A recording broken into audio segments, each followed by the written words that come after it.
Hi everyone, it's Heidi M. I am going to give you volume 1 of my picks of films to see at this year's Hot Docs International Documentary Film Festival. So we know from last year there was a bit of shuffling behind the scenes in terms of administration and programming teams at Hot Docs. And this year is a smaller festival.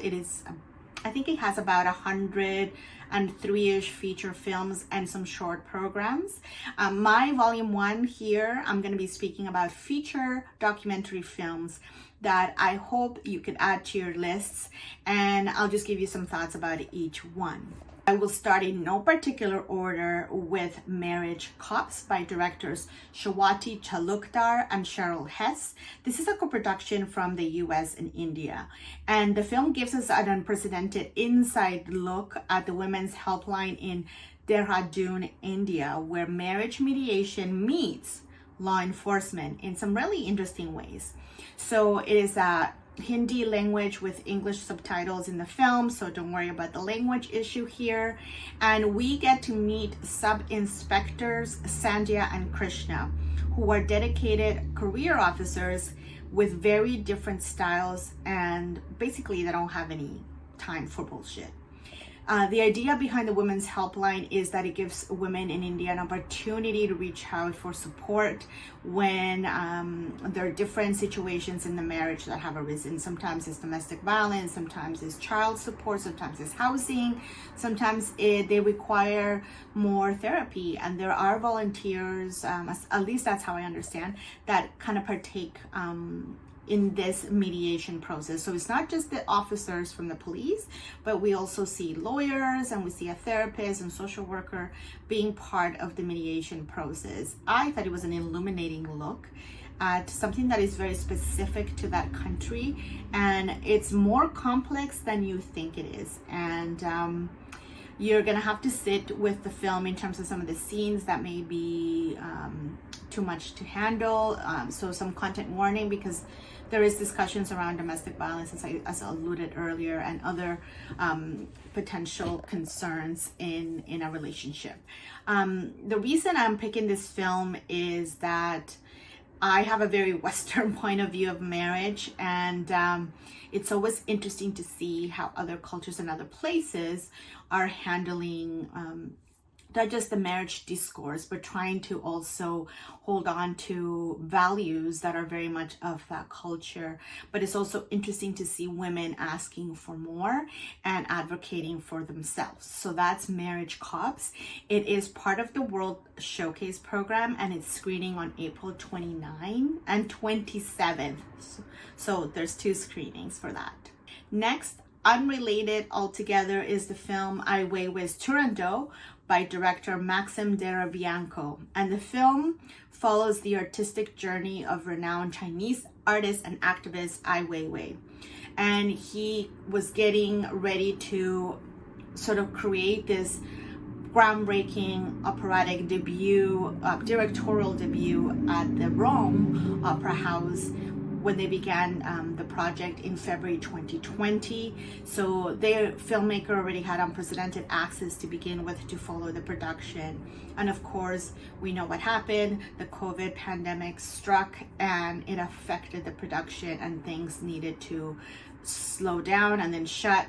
And then eventually, about 2 years later, everybody comes back to put together this magnificent opera. So the film, as I mentioned, has really insider's look in terms of the production process, from the costuming to interviews with Ai Weiwei and the other members of the production team and the cast, the composer. And it's interesting to see how Ai Weiwei sort of is interpreting this opera by Puccini that is really well known. And the one thing to note is that Puccini, as Ai Weiwei describes in the film, was an honest artist. So he did not write an ending for the opera. And Ai Weiwei was trying to be very truthful to that, and he basically encourages us to give the opera our own ending, our own version of the story, or how we see it end. And I'm familiar with the opera. I think this film, it's on my radar because I like opera, but I like the behind the scenes of making this big production. And also I am familiar with Ai Weiwei's work, and I think you'll see it all come into one here. And for those of you who might not know Ai Weiwei, this might be a good primer in terms of kind of seeing him out of the activist role and talking about his own art, but sort of using his advocacy in activism and artistry to kind of put together this opera. So I really enjoy this film. I think it needs to be seen on a big screen so that you get the effect of the visuals in terms of the production of the opera, but also just to immerse yourself in the discussion. The story of Turandot ends up being quite relevant to current times. I hope that you agree with me after you see this film.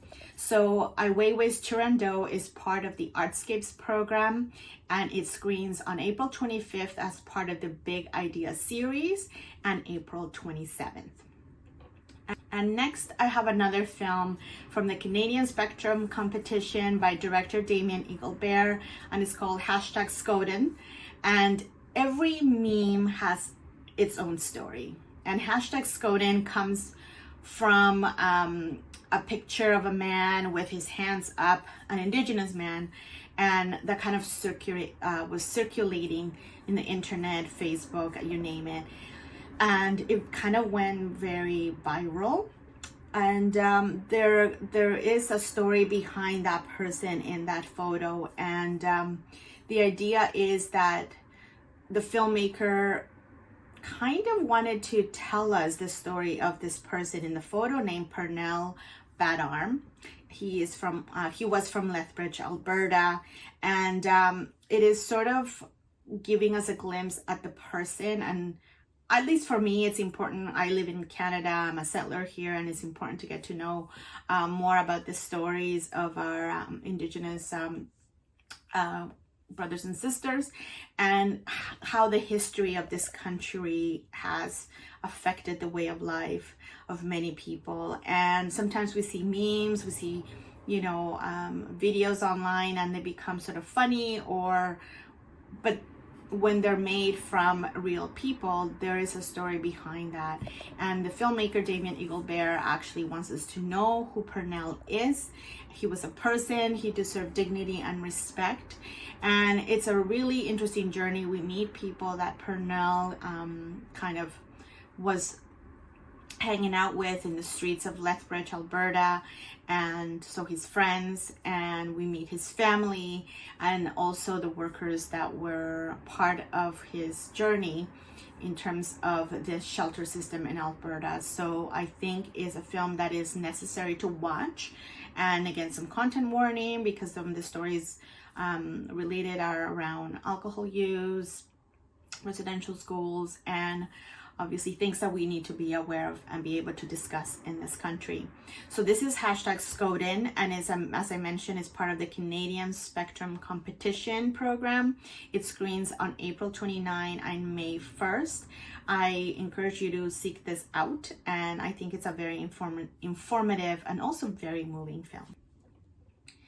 And on my list, I also have a film from China called Always by director Deming Chen, and the film is about a young boy, Gong Yubin, who was born into rural China, Hunan province, into poor family. And he has not seen his mother since he was about 3 months old. And it is through school and in a poetry class that he sort of starts his own emotional journey of learning to write poetry by using his imagination and exploring his thoughts and his feelings. So this film is a documentary, but it's also more of a visual, it's not quite a visual essay, because we do follow Gong Yubin around and his family. We get to know his grandparents and his dad and the day-to-day of his life and those around him. But it is shot in black and white with very specific uses of color in some very significant places. And it is a meditative film in terms of allowing us to immerse ourselves in the poetry, because their poetry is very important in this film and it becomes part of the film. The title of this film always is the title of one of his poems, which I think is really interesting. I think for a young person who is writing poetry is quite deep. There are several poems in the film and they're all very introspective and moving, and the film itself is sort of an allegory of the loss of innocence and sort of the inevitability of having to grow up.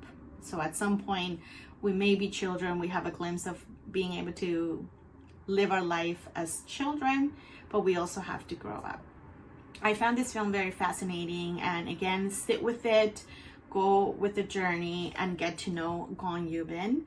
This is always, and is screening as part of the World Showcase program on April 26 and April 29. Next, I have another film titled Mama by director Ana Cristina Benitez. She's from Ecuador, and she is 36 in this film, and she basically uses images from her last trip to Chiapas as she's facing a diagnosis of late-stage breast cancer. So she uses her camera as a tool to sort of find ways to process the diagnosis and also reconnect with her father, who emigrated from Ecuador to the United States. And she mixes a first-person narrative with archival footage from a camera that her dad sent her when he was in the US, and he was asking the family to record themselves. So it's an interesting blend of her in current time in her life, going through treatment for cancer and all of the I guess emotions that she's experiencing, and kind of having this dialogue with the archival footage, which is very interesting, is very moving. Again, a very emotional film, but also uplifting in its own ways. And I think there's something to be seen here when it comes to Mama. And I will leave it at that because I think people need to see this film. It is part of the Persister program, and it will screen on April 27 and 29th. Next, I have the film Spare My Bones, Coyote by director Joanna Malek from Quebec, Canada. And over the last 12 years or so, a couple, Marisela and Eli Ortiz, and a group of volunteers from Águilas del Desierto have been roaming the US-Mexican border, or the desert actually. And the goal is to look for and hopefully find and return bodies of migrants who have died while crossing on foot, and sort of bring them back to their family and give them the story, give the names, and kind of reconnect them to their roots. And this is a calling that is consuming and crushing and can take a toll, but that's what they want to do. This is their calling. And in the film, we follow their work. We look at how difficult lives are for those who are taking the decision to leave their home and try to cross the border. It can be a bit tough to watch sometimes, these films, because they are still very present. The situation in the US and the border with Mexico has always been a very contentious situation, and a bit heartbreaking sometimes to look at, but also again necessary stories to hear and learn about. And it's great to also learn about the people who are trying to do the right thing for those who've perished trying to cross the border for a better life. So this is Spare My Bones, Coyote, and is part of the World Showcase program, and it screens on April 27 and April 29. I also have this is a Canadian film, Agatha's Almanac, directed by Emily Atkins. And this is the latest immersive work from multidisciplinary artist and filmmaker Atkins. And in the film, we get to know Agatha, who's in her 80s, I want to say about 86. And the film was shot over 6 years with an all-women crew on 16 millimeters, so you can kind of get the picture of what the visuals of the film are going to be.